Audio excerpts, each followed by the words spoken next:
Hello everyone, welcome to English Shorthand classes. Exercise 15. Get ready. Start. When I am asked to lay the foundation stone of a building meant to house a public utility department such as the posts and telegraphs, my immediate reaction is to accept such an invitation. On such occasions, I feel happy, partly because they provide me an opportunity of studying and familiarizing myself with the systematic growth and development of a government department over many past years, and partly because such an occasion is symbolic of the real progress of the department in question. The decisions to have adequate and the right type of office accommodation and to make the necessary budgetary provision for the same are necessarily important landmarks in the evolution and growth of a department. When we think of the posts and telegraphs department, a whole host of ideas and past associations rush up and jostle for expression.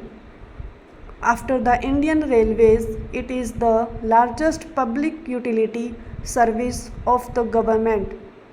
In point of time, the postal and telegraph service may be described as the first nationalized undertaking of the government because it was as long back as 1837 that the government assumed the sole right of conveyance of mail and made the establishment of post offices within the East India Company's territories necessary. Before that year, some kind of private postal system was in vogue. All this was banned in 1837, excepting a few services which run under government license. As the company's territories expanded to cover the rest of the country, the whole of India came within the gamut of government's postal service. The introduction of the railways in 1853 put the conveyance of mail on a proper footing. In fact, it marked the end of one epoch in the postal history of India and the beginning of another. As I said, the Posts and Telegraphs Department is the second largest public utility service of the government. Where the common man is concerned, no other government activity functions as intimately and as extensively as this department. The punctual postman going on his rounds all round the year, the long red-colored letterbox standing guard at a familiar corner in a village, the modest hut which serves as a post office, all these symbols have a peculiar meaning for everyone in an Indian village. From the earliest times, postal service has been the most obvious governmental activity in India. The functions of the Posts and Telegraphs Department are many and varied. Apart from its primary responsibility of providing channels for communication by road, rail, air, and steamer, or by the installation of telegraph offices and telephone exchanges, it functions as the agent of the government to help the public invest their money in national savings certificates. It offers facilities for life insurance.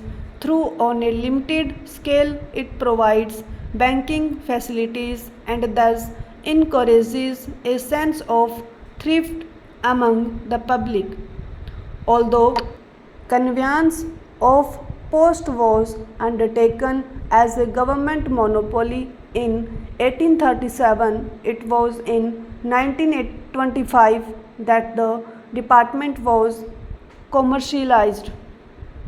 Till 1947, the year of our independence, its expansion and progress had been slow, though quite steady.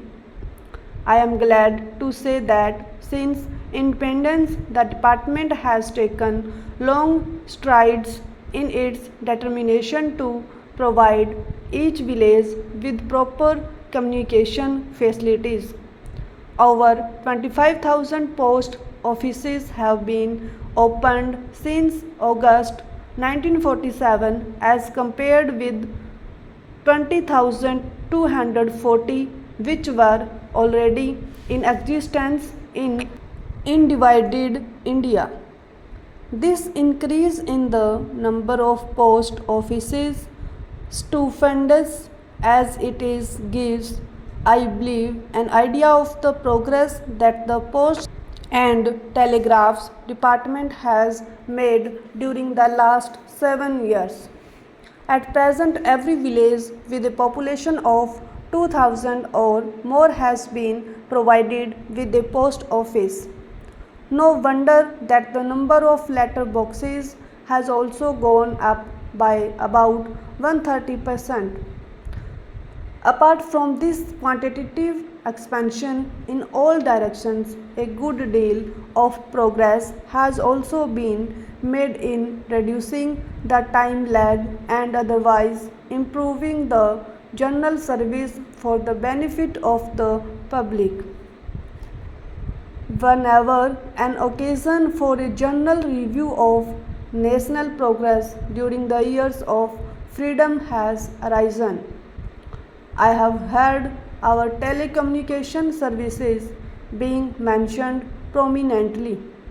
I would like to congratulate the Ministry of Communications and the P&T Directorate for the amount of goodwill and appreciation they have earned for themselves. The all UP Air Mail scheme constituting as it does a unique landmark in the history of mail communications in India, the institution of mobile post offices in urban areas, the novel Own Your Phone scheme and the contribution that the Post and Telegraphs Department has made in popularizing the national language. These are some of the things which have been greatly appreciated by the public. Expansion of the postal and telecommunication services in the rural areas is the main item in the 5-year plan. So far as your department is concerned, I am glad to say that well done, boys. Stop.